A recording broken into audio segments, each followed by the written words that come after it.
तो हम लोग संविधान के अंतर्गत राष्ट्रपति देख रहे हैं, जिसमें से उनसे संबंधित जितने भी आर्टिकल है सभी देख लिए हैं। अब उसी के आगे देखना है आज राष्ट्रपति की शक्तियां, कि राष्ट्रपति को संविधान के अंतर्गत कौन कौन सी शक्ति प्रदान की गई है। क्लियर है? क्या देखना है आज? तो राष्ट्रपति की शक्तियां क्या देखना है आज? राष्ट्रपति की शक्तियां। राष्ट्रपति की शक्तियां।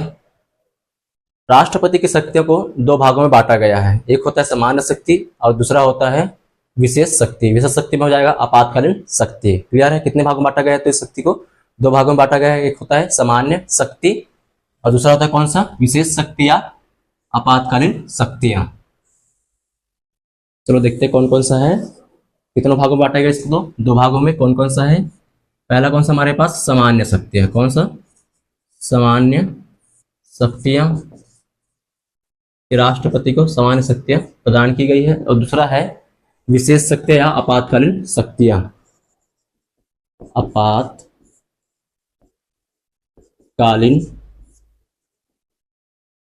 शक्तियां या इसी को बोल सकते हैं क्या? विशेष शक्तियां। क्लियर है? तो सबसे पहले देखते हैं हम सामान्य शक्तियां। सामान्य शक्तियों में कौन कौन सी शक्तियों को शामिल किया गया या रखा गया है?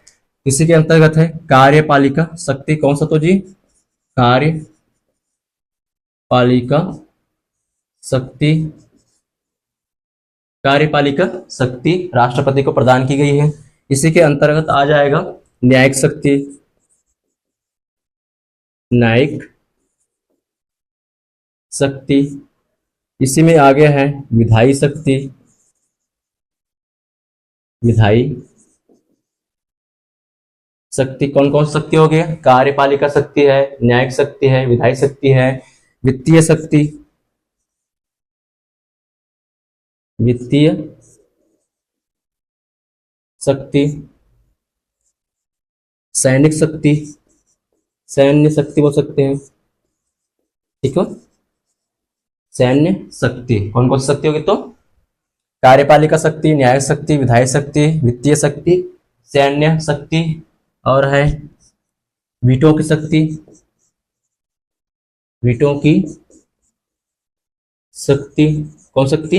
वीटो की शक्ति। इसी में है राज्यों से संबंधित शक्ति। राज्यों से संबंधित शक्ति। राज्यों से संबंधित शक्ति। अब इसी में है कूटनीतिक शक्ति। कौन सी? कूटनीतिक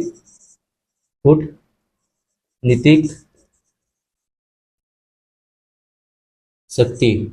ये सभी शक्तियां सामान्य शक्ति में आएगी। किसमें आएगी? तो सामान्य शक्ति में। सामान्य शक्ति के अंतर्गत कौन कौन से है? तो कार्यपालिका शक्ति, न्यायिक शक्ति, विधायिक शक्ति, वित्तीय शक्ति, सैन्य शक्ति, वीटो की शक्ति, राज्यों से संबंधित शक्ति और कूटनीतिक शक्ति। ये किसके अंतर्गत है? तो सामान्य शक्ति के अंतर्गत है। किसके अंतर्गत है? तो जी सामान्य शक्ति के अंतर्गत है। अब इसी में आगे देखिए हम आपातकालीन शक्ति या विशेष शक्तियां। इसके अंतर्गत हो जाएगा राष्ट्रीय आपात। राष्ट्रीय आपात। कौन सा आपात? तो राष्ट्रीय आपात। दूसरा हो जाएगा वित्तीय आपात। कौन सा आपात? वित्तीय आपात। राष्ट्रपति शासन। क्लियर है? तो ये हो जाएगा आपातकालीन शक्तियां जो संविधान के अंतर्गत राष्ट्रपति को प्रदान की गई है। इसी में आज हम देखने वाले हैं कार्यपालिका शक्ति। किसके बारे में देखने वाले हैं आज? तो कार्यपालिका शक्ति। अगर आप लोग का कैपेबिलिटी रहा कि आप लोग आगे क्लास कर सकते हो तो उसके अनुसार हम देखेंगे न्यायिक शक्ति। क्लियर है? तो अभी देखने वाले हैं क्या हम लोग? कार्यपालिका शक्ति। किसके अंतर्गत? तो सामान्य शक्ति के अंतर्गत हम देखने वाले हैं आज कार्यपालिका शक्ति। क्लियर है? चलो इतना पहले नोट कर लो। तो हम लोगों ने राष्ट्रपति की शक्तियों को दो भागों में बांटा है। पहला कौन सा? तो सामान्य शक्ति। दूसरा कौन सा? तो आपातकालीन शक्ति या विशेष शक्तियां। क्लियर है? इसी में हम देखने वाले हैं अब सामान्य शक्ति के अंतर्गत सामान्य शक्तियां या सामान्य शक्तियां के अंतर्गत देखने वाले हैं हम कार्यपालिका शक्ति। कौन सी? तो कार्यपालिका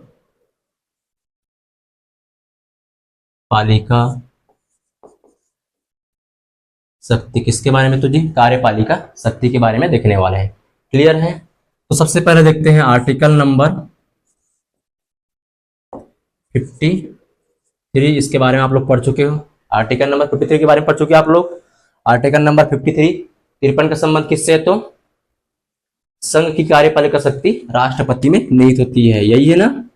क्या है? संघ की कार्यपालिका शक्ति राष्ट्रपति में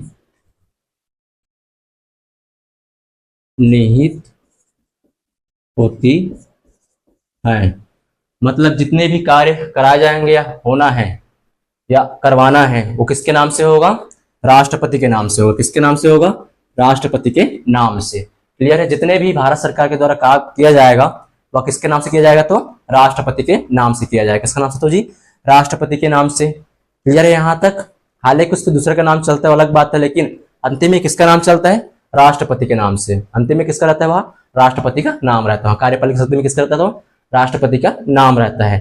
क्लियर है? तो इसी में आगे रहेगा कार्यपालिका शक्ति का प्रमुख कौन हुआ? तो फिर बताओ कि भारत की कार्यपालिका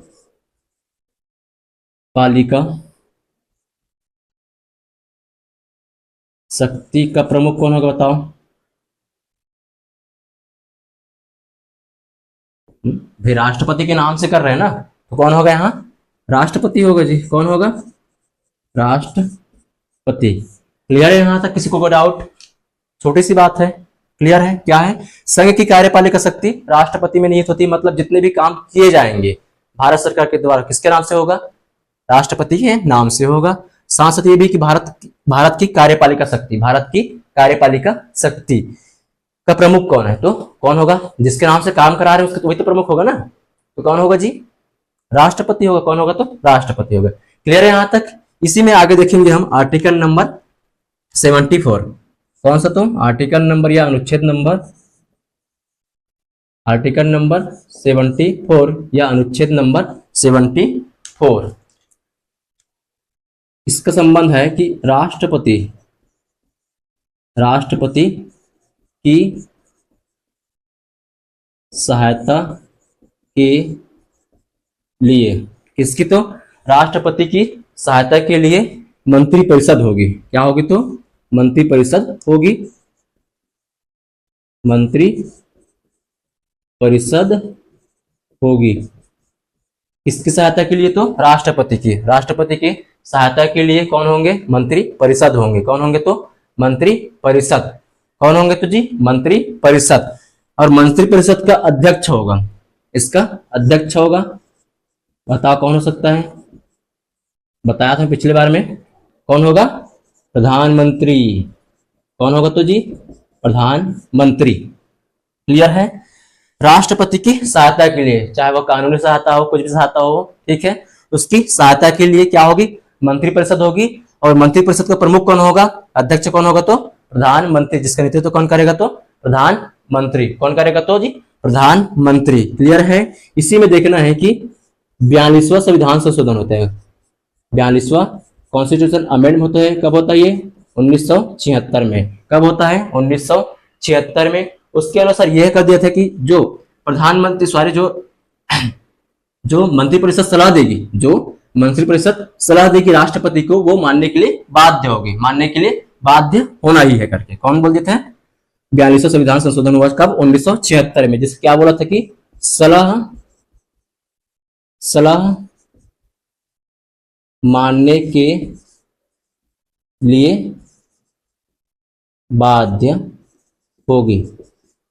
कौन सा संविधान संशोधन के तहत आया था? तो 1976 42वां संविधान संशोधन हुआ था, कॉन्स्टिट्यूशन अमेंडमेंट हुआ था, जिसमें कहा गया था कि मंत्रिपरिषद की सलाह को राष्ट्रपति मानने के लिए बाध्य होगी। मतलब मानना ही मानना है, उसको मना नहीं करना है करके। इसमें कहा गया इसमें कहा गया था 42वां संविधान संशोधन 1976 के माध्यम से इसमें जोड़ा गया। क्लियर है? कब जोड़ा गया? तो 1976 में। कौन सा संविधान संशोधन?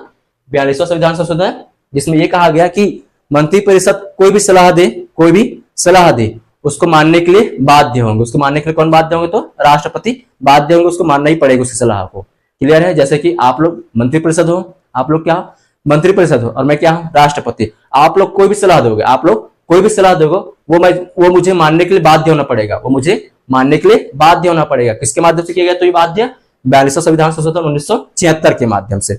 यहां तक क्लियर है? बात छोटी सी है। इसी के आगे हम देखेंगे 44वां संविधान संशोधन होते हैं। 44वां कॉन्स्टिट्यूशन अमेंडमेंट होता है 1978 में। कब होता है ये? 1978 में। और 42वां संविधान संशोधन कब हुआ था तो जी? 1976 में। जबकि 44वां संविधान संशोधन कब होता है तो 1978 में, जिसमें यह कहा गया कि अगर पहली बार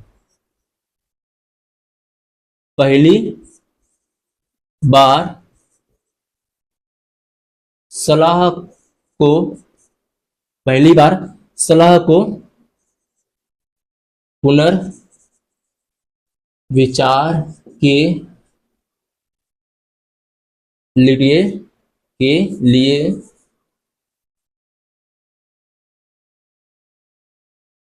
लौटा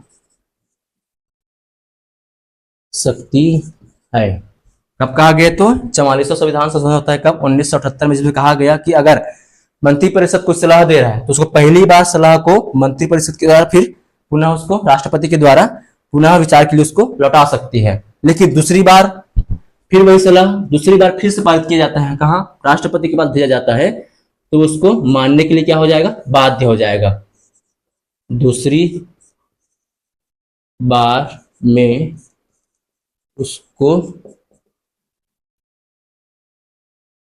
मानने के लिए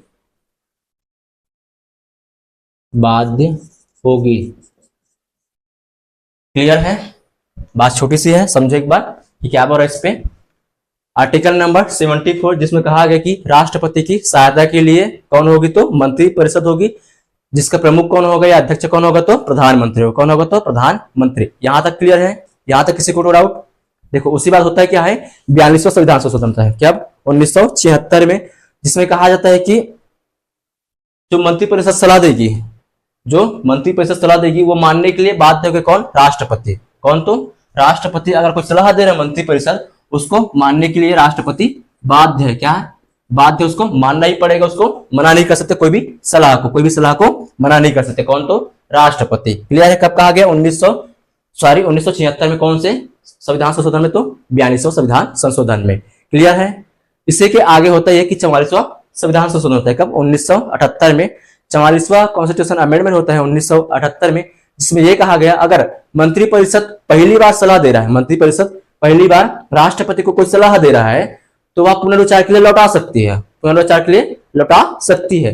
फिर उसके बाद हुआ कि मंत्रिपरिषद क्या किया? उस पर पुनर्विचार किए, जो भी किया, चाहे वो सब चेंज किए होंगे या ना किए होंगे कोई भी सलाह में। क्लियर है? उसके बाद फिर राष्ट्रपति के पास फिर से उसको दोबारा भेजा जाता है, उसके बाद फिर से प्रस्तावित किया जाता है, तो राष्ट्रपति उसको मानने के लिए बाध्य होंगे। राष्ट्रपति उसको मानने के लिए बाध्य होंगे। इसमें कहा गया तो ये 44वां संविधान संशोधन कब हुआ? 1978 में। कब हुआ तो जी? 1978 में। क्लियर है? यहां तक किसी को कोई डाउट? बात छोटी सी है, समझ रहे हो आप लोग? क्लियर है? चलो इतना नोट कर लो पहले। क्लियर है यहां तक? 42वां एक बार देखो। 42वां संविधान संशोधन होता है कब? 1976 में, जिसमें यह कहा जाता है कि एक उदाहरण के तौर पर समझो, आप लोग क्या है? मंत्री परिषद हो। क्लियर है? मैं क्या हूं? राष्ट्रपति। क्लियर है? मैं क्या हूं? राष्ट्रपति। आप लोग क्या हो? मंत्री परिषद। तो 42वां संविधान संशोधन के माध्यम से ये होता है कि मंत्री परिषद कोई भी सलाह दे रहा है तो राष्ट्रपति उसको मानने के लिए बाध्य होगा। मतलब आप लोग कोई भी सलाह दोगे, मैं उसको मानने के लिए क्या हूं? बाध्य हूँ। कौन से संविधान संशोधन में? तो 42वां कॉन्स्टिट्यूशन अमेंडमेंट होता है 1976 के माध्यम से। क्लियर है? उसके बाद होता है 44वां संविधान संशोधन 1978 में। कब होता है ये 44वां संविधान संशोधन? 1978 में, जिसमें मंत्रिपरिषद अगर कोई सलाह दे रहा है पहली बार में उसको मैं लौटा सकता हूं। अगर आप लोग कोई सलाह दे रहे हो उसको मैं पुनर्विचार के लिए लौटा सकता हूं कि आप उस पर देख लो, कुछ चेंजेस तो नहीं करना है, कोई चेंजेस तो इस पर नहीं करना है, या अपने हिसाब से और कुछ चेंज करना है, इसमें कुछ ऐड करना है उस सलाह में। उसके बाद आप लोग फिर उस सलाह को राष्ट्रपति या मुझे दे रहे हो, तो उस सलाह को मैं मानने के लिए बाध्य हूं। ये किस में कहा गया? तो 44वां कॉन्स्टिट्यूशन अमेंडमेंट होता है कब? 1978 में। यहां तक क्लियर है? यहां तक? अब इसी में आगे हम देखने वाले हैं आर्टिकल नंबर 77। आर्टिकल नंबर 77 या अनुच्छेद नंबर 77। कौन सा थी? 77। आर्टिकल नंबर 77 या अनुच्छेद नंबर 77। क्लियर है? तो इसमें है भारत सरकार के समस्त कार्यों का संचालन राष्ट्रपति के नाम से किया जाता है।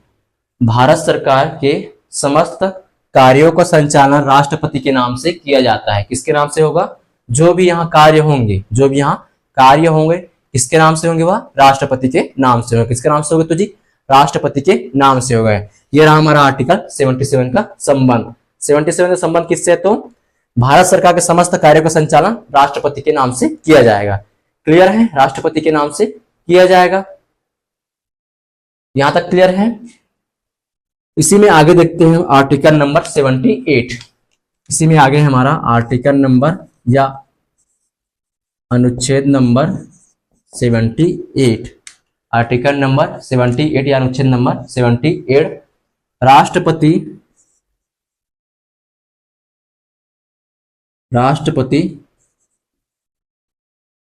प्रधानमंत्री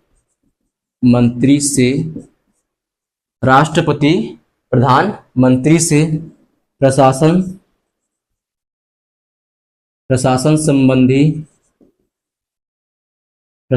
संबंधी विधि निर्माण संबंधित जानकारी या इसी को बोल सकते हैं सूचना, जानकारी या सूचना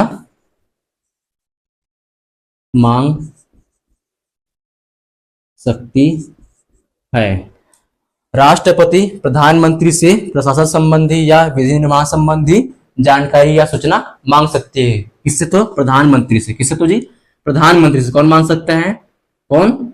राष्ट्रपति। कौन? तो राष्ट्रपति। क्लियर है? क्या मांग सकते हैं? यहां से सूचना या जानकारी मांग सकता है और राष्ट्रपति इसको देने के लिए क्या होंगे? बाध्य होंगे। क्लियर है?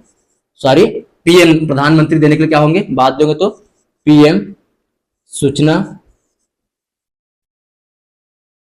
देने के लिए बाध्य होंगे। क्लियर है? जैसे कि अभी कौन है हमारे राष्ट्रपति? उससे अगर राष्ट्रपति कोई सूचना मांग रहा है, किससे? प्रधानमंत्री से। नरेंद्र मोदी से मांग रहा है कोई सूचना, माननीय हमारे जो प्रधानमंत्री से सूचना मांग रहे हैं, तो सूचना को देने के लिए वहां क्या है? बाध्य होंगे। क्या होंगे? बाध्य होंगे। क्लियर है? उस सूचना को देने के लिए वह बाध्य होंगे। क्लियर है? यहां पे देखो हमारा जो प्राइम मिनिस्टर है, कौन? Prime minister. क्लियर है? कोई भी सूचना मांग रहा है, कौन मांग रहा है? तो प्रेसिडेंट। कौन मांग रहा है? प्रेसिडेंट। तो उसको देने के लिए क्या होंगे? बाध्य होंगे। क्या होंगे? बाध्य होंगे। बस इतना ही है आर्टिकल नंबर 78 का संबंध। यहां तक क्लियर है? क्लियर है? कोई डाउट? बात छोटी सी है, समझ रहे हो? चलो इतना नोट करो। अब इसी के आगे हम देखने वाले हैं आर्टिकल नंबर 239। कौन सा? तो 239। कौन सा जी? 239 239। इसमें है समस्त केंद्र शासित समस्त केंद्र शासित प्रदेशों का संचालन या इसी को बोल सकते हैं प्रशासन। संचालन या प्रशासन राष्ट्रपति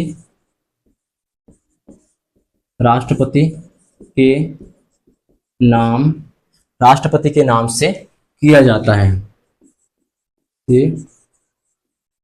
किया जाता है। समस्त केंद्र शासित प्रदेश, जितने भी हमारे यूटी स्टेट हैं, ठीक है, यूनियन टेरिटरी है, उन सभी का प्रशासन किसके नाम से किया जाता है? तो राष्ट्रपति के नाम से किया जाता है। क्लियर है? तभी वहां देखे होंगे कि वहां पे क्या है? उप राज्यपाल है। जैसे कि आम में क्या होता है, आम राज्य में क्या होता है? राज्यपाल होता है, लेकिन वहां पे क्या है? उप राज्यपाल है, एलजी है। क्लियर है? तो समस्त केंद्र शासित प्रदेशों का संचालन राष्ट्रपति के नाम से किया जाता है। समस्त केंद्र शासित, जितने भी हमारे केंद्र शासित प्रदेश हैं, उनका संचालन राष्ट्रपति के नाम से किया जाएगा। किसके नाम से किया जाएगा? तो राष्ट्रपति के नाम से किया जाएगा। यहां तक क्लियर है? इसी में हम देखेंगे आर्टिकल आगे, इसी में है आर्टिकल नंबर 263। कितना? तो 263। आर्टिकल नंबर 263 का संबंध है हमारा राष्ट्रपति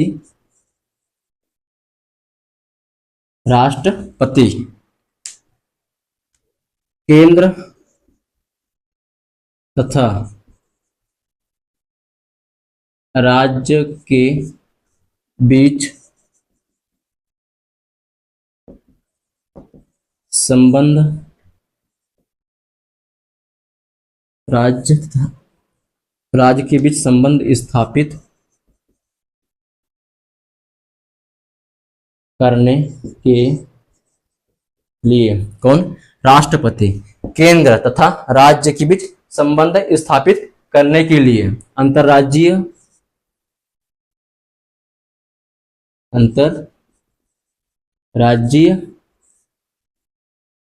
परिषद की गठन कर सकता है या करता है या कर सकते हैं। क्लियर है? राष्ट्रपति केंद्र, जैसे कि केंद्र सरकार है, और राज्य सरकार, दोनों के बीच संबंध बनाना है, संबंध स्थापित करना है कि हमारा संबंध, राज्य का संबंध और केंद्र का संबंध अच्छा रहे, सही तरीके से संचालन हो सत्ता का। तो इसके लिए अंतर्राज्यीय परिषद का कह सकते हैं, वो गठन कर सकता है, दोनों की मध्यस्थता स्थापित करने के लिए, दोनों की संबंध को बनाए रखने के लिए। क्लियर है यहां तक? यहां तक किसी को डाउट? आर्टिकल नंबर 263, राष्ट्रपति केंद्र तथा राज्यों के बीच संबंध स्थापित करने के लिए अंतर्राज्यीय परिषद की गठन कर सकता है। अंतर्राज्यीय बोल रहा हूं ना, अंतर्राज्यीय बोल रहा हूं, अंतरराष्ट्रीय नहीं।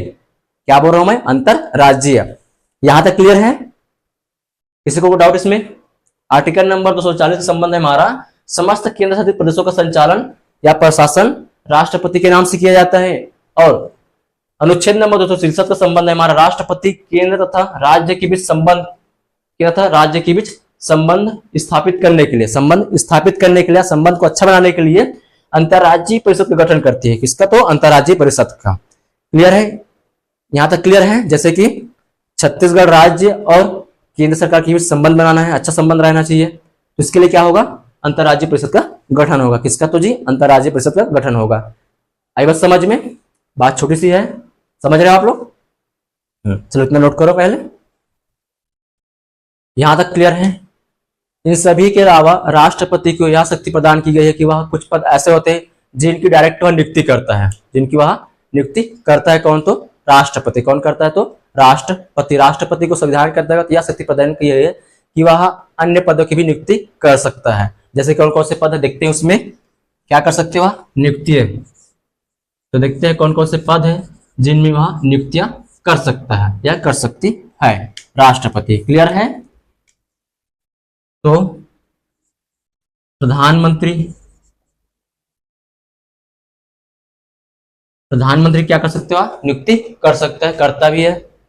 बहुमत दल के नेता को प्रधानमंत्री नियुक्त करता है। क्या आप लोगों ने प्रधानमंत्री के रूप में मोदी जी को वोट दिए हो? क्या एक सांसद के रूप में वोट दिए हो ना? तो प्रधानमंत्री की नियुक्ति कैसे होता है? नियुक्ति होता है, उससे चुनाव नहीं होता। प्रधानमंत्री कैसे होता है? नियुक्ति होता है। बहुमत दल के नेता को प्रधानमंत्री चुना जाता है, नियुक्त किया जाता है। क्लियर है? तो प्रधानमंत्री क्या होती है? यहाँ पे नियुक्ति होती है। इसके लिए आर्टिकल है, जब पढ़ाएंगे हम 75 प्रधानमंत्री के बारे में, तो और अच्छे से विस्तार से पढ़ेंगे प्रधानमंत्री को। क्लियर है? इसी के आगे है मंत्रिपरिषद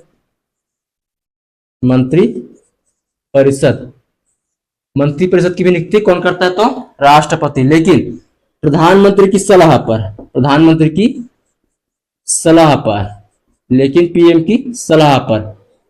पीएम की सलाह पर कैसे? पीएम ने चाहा किसको कौन से विभाग देना है, किसको कौन से मंत्री के पद देना है, उस हिसाब से वहां नियुक्ति करेगा। कौन कौन करेगा? तो राष्ट्रपति। कौन करेगा? तो राष्ट्रपति। यहां तक क्लियर है? और है राज्य के राज्यों के राज्यपाल की, राज्यों के राज्यपालों की, जितने भी राज्य हैं उन सभी के राज्यपालों की। क्लियर है? राज्यों की राज्यपाल की सभी क्या करती है? नियुक्ति कर सकती है। करते हैं कौन? तो राष्ट्रपति। क्लियर है? इसी के साथ ही हम याद रखना है, अभी पढ़ाया था मैं केंद्र शासित प्रदेश, तो जितने भी केंद्र शासित प्रदेश है, केंद्र शासित जितने भी प्रदेश है, यूनियन टेरिटरी जितने भी स्टेट है, उन सबके जितने भी उसमें क्या है? उपराज्यपाल हैं। केंद्र शासित प्रदेश के क्या? उपराज्यपाल की। ठीक, केंद्र शासित प्रदेश की उपराज्यपाल। ठीक है, वहां की नियुक्ति कौन करता है? तो राष्ट्रपति। कौन करता है? तो जी राष्ट्रपति। क्लियर है? इसी में आगे है केंद्रीय विश्वविद्यालय, केंद्रीय विश्वविद्यालय की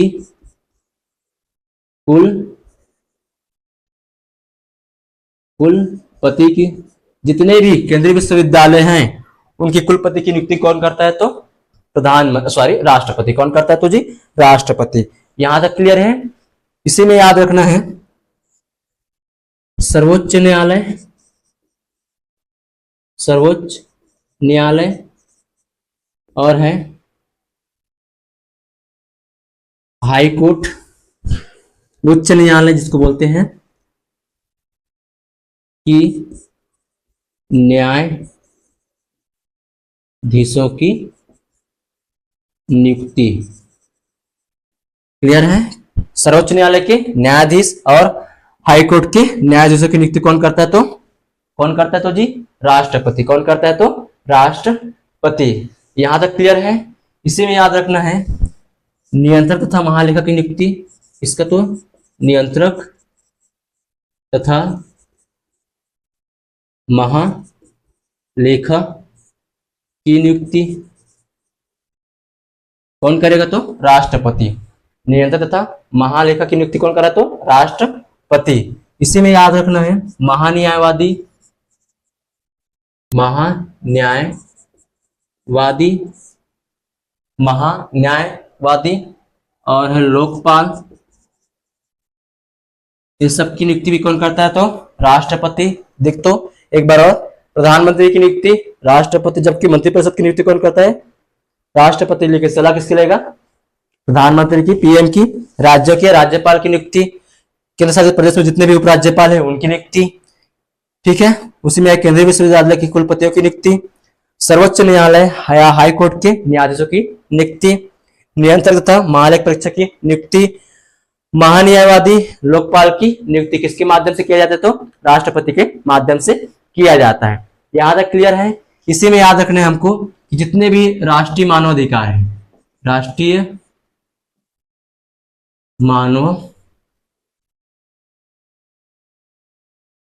मानवाधिकार आयोग की नियुक्ति, या इसी में याद रखना है अल्पसंख्यक आयोग, अल्पसंख्यक आयोग,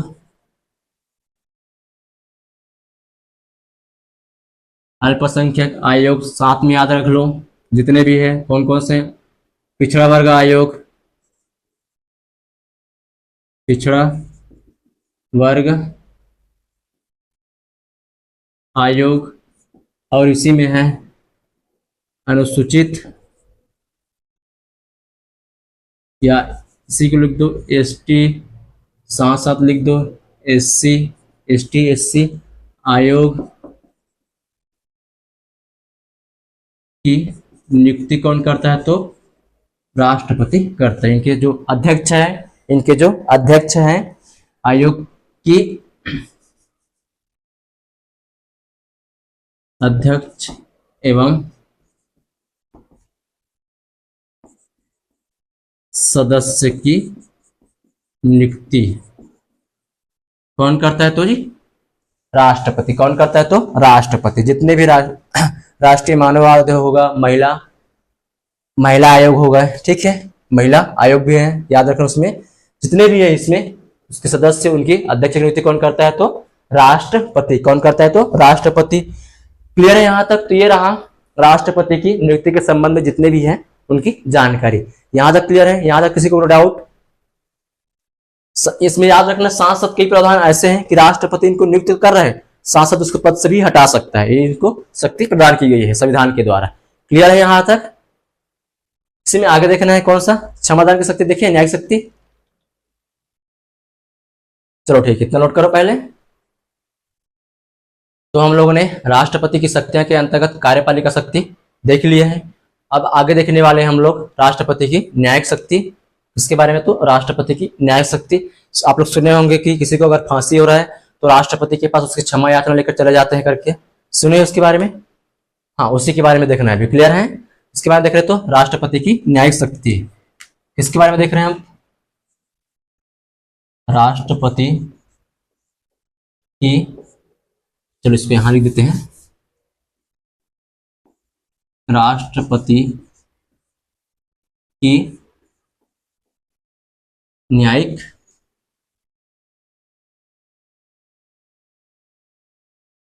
शक्तियां। राष्ट्रपति की न्यायिक शक्तियां यहां तक क्लियर है? राष्ट्रपति की न्यायिक शक्तियां, इसका वर्णन है या उल्लेख है इसका आर्टिकल नंबर 72 में। आर्टिकल नंबर 72 में संविधान के अंतर्गत अनुच्छेद 72 में राष्ट्रपति को क्षमादान करने की शक्ति प्रदान की गई है। तो कौन तो जी? कौन की है तो? संविधान प्रदान की गई है। किसके माध्यम से की गई तो? संविधान के माध्यम से। किसके माध्यम से तो? संविधान के माध्यम से, जिसका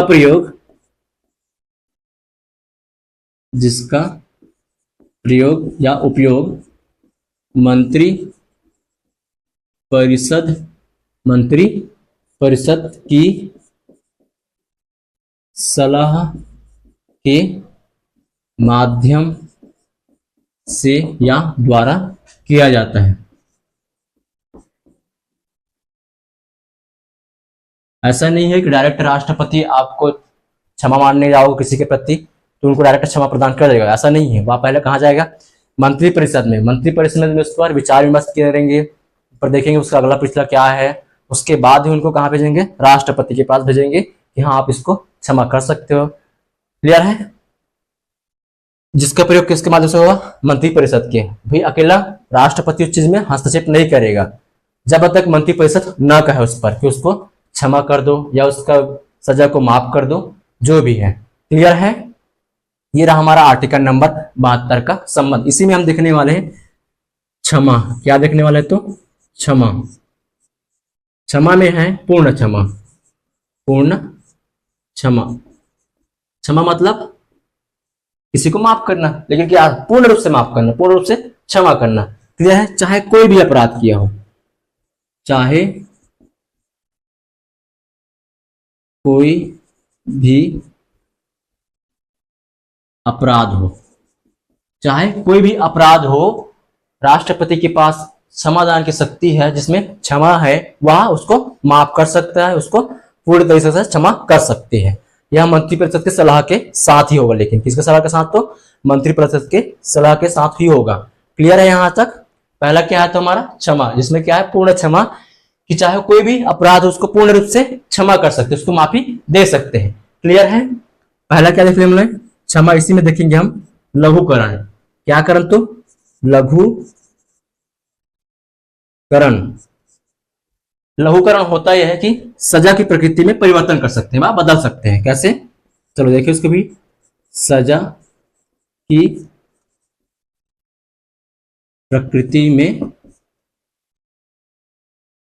प्रकृति में परिवर्तन। सजा की प्रवृत्ति में क्या कर सकते हैं हम? परिवर्तन कर सकते हैं। लेकिन कैसे? देखो, किसी को अगर मृत्युदंड मिला है, किसी को अगर मृत्यु दंड मिला है, क्या मिला है, किसी को अगर मृत्यु दंड मिला है, क्या मिला तो जी, जैसे कि किसी को अगर क्या मिला है, मृत्युदंड मिला है, क्या मिला है तो मृत्यु दंड। क्लियर है?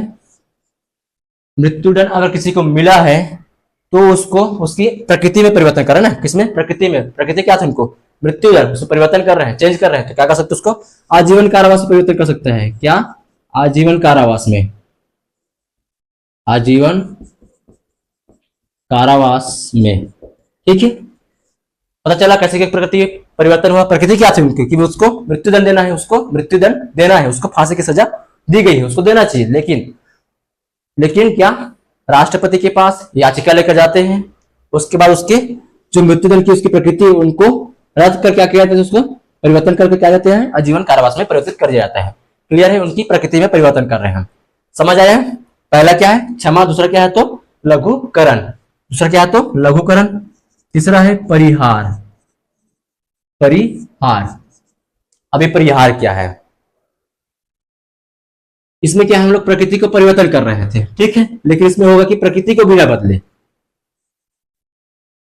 प्रकृति को बिना बदले या परिवर्तन करें, बिना बदले सजा में कमी, सजा में कमी।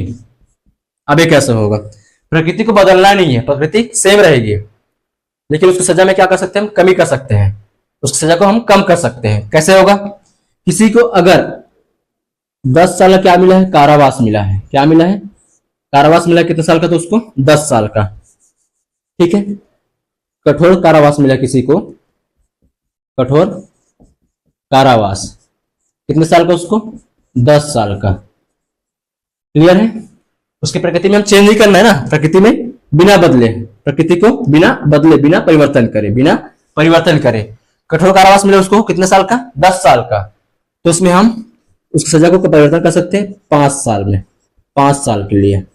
कैसे, कठोर कारावास कितने साल का है, 10 साल का, वही कठोर कारावास चलता रहेगा, उसकी प्रकृति चलता रहेगा कौन सा, कठोर कारावास की, लेकिन उसकी सजा में कमी आ गई, कितने साल का तो 5 साल का, कितने साल का तो जी 5 साल का। ये रहा कौन सा, परिहार। परिहार का समझ मतलब समझ आया कि प्रकृति को बिना बदले, जो उनकी सजा की प्रकृति है, प्रकृति क्या है उनको, कठोर कारावास, क्या है उनको, कठोर कारावास, उसको बिना बदले, उसको बिना बदले उसकी सजा में परिवर्तन कर रहे हैं, बस उसकी सजा में क्या कर रहे हैं, कमी कर रहे हैं, क्या कर रहे हैं, परिवर्तन कर रहे हैं, कमी कर रहे हैं। कैसे, कठोर कारावास से उसको पहले 10 साल की सजा हुई थी, उसके बाद उसने राष्ट्रपति के पास क्षमा याचिका अपने दायर की, उसको प्रकृति में बिना परिवर्तन किए, उसकी प्रकृति को परिवर्तन नहीं किया कि उसको कठोर कारावास मिलता ही रहे, लेकिन जो 10 साल की सजा है उसको कितने साल हो गए, 5 साल कर दिया, कितना साल तो 5 साल कर दिया।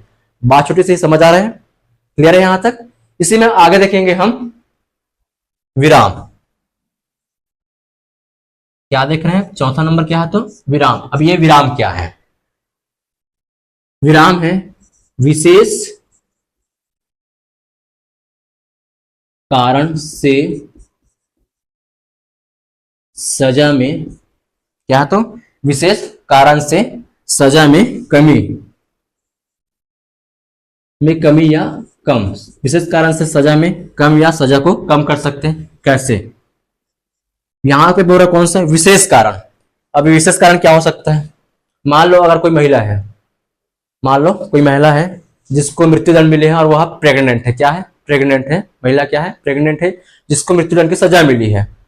अब भाई महिला को सजा मिली है ना, उसके बच्चे को तो सजा नहीं मिला है, क्लियर है, उसके बच्चे को सजा नहीं मिला है, तो इनको देखते हुए उसके मृत्युदंड के क्या कर सकते हैं, कारावास से बदल सकते हैं, किसमें तो आजीवन कारावास में परिवर्तन कर सकते हैं, आजीवन कारावास में बदल सकते हैं। ये है, क्लियर है यहां तक। विराम किसमें, तो अगर कोई महिला है, कोई महिला है जो क्या है, गर्भवती है, गर्भवती महिला, गर्भवती महिला जिसको क्या मिला है, मृत्युदंड की सजा मिली है, जिसको क्या मिला है, मृत्युदंड की सजा मिली है, उनको फांसी की सजा मिली है, लेकिन किसको मिला नहीं, महिला को मिला है, लेकिन वो क्या है, गर्भवती है, तो भाई महिला की सजा बच्चे क्यों पाए, ऐसा तो हमारे कानून में कहीं लिखा नहीं है, क्लियर है, तो महिला की सजा बच्चे को क्यों मिले, तो उसमें हुआ क्या है, जो उसकी मृत्युदंड है, जो उसको मृत्युदंड, उसको फांसी होनी थी, और उसमें परिवर्तन कर दिया क्या, आजीवन कारावास में। किसमें? तो आजीवन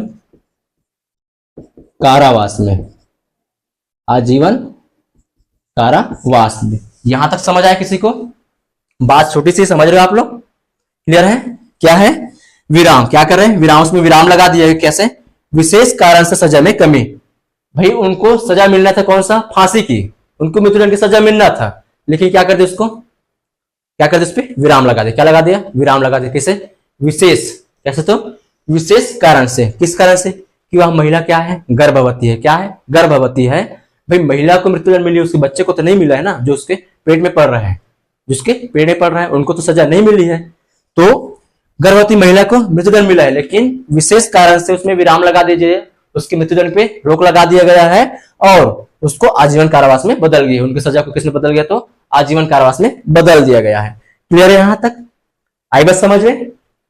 अब इसी के हम आगे देखेंगे निलंबन। पांचवा है हमारा निलंबन। क्या है तो जी?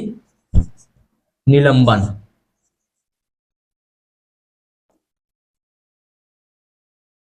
निलंबन, दंड को स्थगित करना। क्या करना इसका मतलब? दंड को स्थगित करना। दंड को टोटली क्या करना है? सस्पेंड करना, स्थगित करना, सस्पेंड करना। क्लियर है? कैसे बताओ? कि बता सकते हैं निलंबन के मतलब दंड को क्या कर सकते हैं हम? स्थगित कर सकते हैं, लेकिन कैसे? देखो, अगर किसी को सजा मिली है कि उसको 2 साल में फांसी देना है, क्या करना है? उसको फांसी की सजा मिली है। बाय द वे चलो ठीक है, एग्जांपल पे पर चलते हैं इसके लिए कि किसी को फांसी की सजा मिली है, किसी को फांसी की सजा मिली है उसके आसपास के देश में, ठीक है, आसपास के डेट में उसको फांसी की सजा मिली है, और वह क्या करता है? अपने जो याचिका है वह राष्ट्रपति के पास भेजता है। किसके लिए? क्षमादान के लिए। किसके लिए? तो क्षमादान के लिए। और उसकी उसी डेट में उसको फांसी होना है, उसी के बीच में उसको फांसी की डेट है, और उसी के मध्य उसको क्या भेजा गया है? राष्ट्रपति के पास क्षमा याचिका भेजा गया है, क्षमा याचिका भेजा गया है। तो क्या कर सकते हैं यहाँ पे? राष्ट्रपति क्षमा याचिका तो भेज दिया है, तो राष्ट्रपति उस पर विचार विमर्श करेगा ना, मंत्रिमंडल पर क्या करेगा? विचार विमर्श करेगा। तब तक के लिए उसको क्या कर देगा? उसकी फांसी को स्थगित कर दिया जाएगा। इसकी फांसी को क्या कर दिया जाएगा? सस्पेंड कर जाएगा कि अभी तक उसको फांसी नहीं देना है। क्या कर दिया जाएगा? स्थगित कर दिया जाएगा। तो इसी की क्या बोल रहे हैं हम लोग? निलंबन। इसमें क्या कर रहे हैं? निलंबन कर रहे हैं, ठीक है, स्थगित कर रहे हैं। कैसे? फिर किसी को अगर फांसी मिली है, चलो उसको सजा मिली है 2000, अभी क्या चल रहा है? 26 में उसको फांसी होना है, 26 में उसको फांसी होना है, कोई भी डेट में। क्लियर है? 26 में उसको क्या है? फांसी है। क्लियर है? और इसी बीच क्या करते हैं? वहां याचिका दायर करता है। क्या करते हैं? वहां याचिका दायर करता है। कहां? प्रेसिडेंट के पास। किसके पास? तो प्रेसिडेंट के पास अपनी याचिका दायर करता है। और इसी बीच में उसको फांसी की सजा भी हुई है, इसी बीच में उसको फांसी की सजा हुई है, और डेट आ गया उसको कि फांसी देना ही है, पास आ गया। बल्कि उसका याचिका भी किसके पास है? राष्ट्रपति के पास है, प्रेसिडेंट के पास है। जैसे उसको देखेगा कि इसकी फांसी की सजा का पास में है, कौन देखेगा? मंत्रिपरिषद और प्रेसिडेंट, उनकी फांसी की सजा देखेगा, सिर्फ पास में, इसी के बीच में उसको फांसी देना है। तब तक क्या करेगा? उनकी फांसी को निलंबन कर देगा, सस्पेंड कर देगा, स्थगित कर देगा। उसकी अभी फांसी नहीं होना है, उसकी फांसी नहीं होना है, नहीं देना है उनको फांसी करके। क्लियर है? तो ये रहा राष्ट्रपति की क्षमादान की शक्ति। आर्टिकल नंबर 72 के तहत 5 पहलू पर उनको क्षमा कर सकते हैं। पहला है क्षमा, पूर्ण क्षमा, चाहे वह कोई भी अपराध किया हो, चाहे वह कोई भी अपराध किया हो, राष्ट्रपति उनको पूर्ण रूप से क्षमा कर सकती है। किसके तहत? तो मंत्रिपरिषद की सलाह के माध्यम से या उसके द्वारा। क्लियर है? लेकिन सबसे पहले जो याचिका है, याद रखना, सबसे पहले जो याचिका दायर करते हैं कि मुझको क्षमा चाहिए या उनको क्षमा देना है, तो सबसे पहले कहा जाएगा? गृह मंत्री के पास जाएगा, गृह विभाग में जाएगा। कहां जाएगा? तो गृह विभाग में जाएगा। क्यों? क्योंकि उसका लेन देन उसी के है ना। क्लियर? कहां जाएगा? पहले गृह विभाग में जाएगा। उसके बाद वह मंत्रिपरिषद के माध्यम से उसको राष्ट्रपति के पास फिर बताया जाएगा कि इसको क्या करना चाहिए। उनको मंत्रिपरिषद की राय लेंगे, उसके बाद फिर उसमें राष्ट्रपति को इंक्लूड करेंगे, उसके बाद वह जो भी लेना चाहे निर्णय उसमें लेंगे। तो इस तरह से हमारा राष्ट्रपति का न्यायिक शक्ति भी कंप्लीट, जैसे कि हमारा कार्यपालिका शक्ति कंप्लीट हो गया, उसी तरह हमारा न्यायपालिका शक्ति भी कंप्लीट हो गया। क्लियर है? यहां तक राष्ट्रपति की न्यायिक शक्ति भी कंप्लीट हो गया। यहां तक किसी को डाउट? पहला क्या है? क्षमा, दूसरा क्या है? लघुकरण, तीसरा क्या है? परिहार, चौथा क्या है? विरान, और पांचवा क्या है? तो निलंबन। क्लियर है? क्षमा में क्या करना है? पूर्ण रूप से क्षमा करना है। लघुकरण में क्या करना है? प्रकृति में परिवर्तन करना है। क्या करना है? उसकी प्रकृति में परिवर्तन करना है। परिहार में क्या करना है, प्रकृति में परिवर्तन नहीं करना लेकिन सजा में कमी करना है।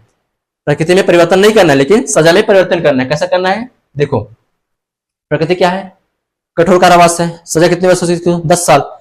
प्रकृति में रहेगी कठोर कारावास के, लेकिन सजा क्या होगा, 5 साल कर देगा, क्या ना। इसी में आगे है विराम। विराम कैसे, विशेष कारण से सजा में कमी कर सकते हैं। कैसे, तो किसी महिला को, गर्भवती महिला है जिसको क्या मिली है, मृत्युदंड की सजा मिली है और वह क्या है, गर्भवती है, तो उनकी सजा में कमी कर सकते हैं, उसको परिवर्तन कर सकते हैं। कैसे, तो आजीवन कारावास में। क्लियर है। अब आते हैं निलंबन। निलंबन में क्या, दंड में स्थगित करना। जैसे किसी को फांसी होना है, किसी को फांसी होना, उससे पहले उसने राष्ट्रपति के पास क्या दिया, याचिका दायर कर दी है, उसी डेट में उसको फांसी देना है, तो राष्ट्रपति तो फांसी होना है भी, उसको फांसी क्या कर सकते हो, स्थगित कर सकता है, निलंबन कर सकता है, सस्पेंड कर सकता है। क्लियर है। किसके माध्यम से, तो आर्टिकल नंबर 72 के माध्यम से। तो ये रहा हमारे राष्ट्रपति की न्यायिक शक्ति। यहां तक क्लियर है, बात छोटी सी समझ रहे हैं आप लोग, क्लियर है। तो आज की क्लास यहीं तक करते हैं हम, चलो इतना नोट कर लो।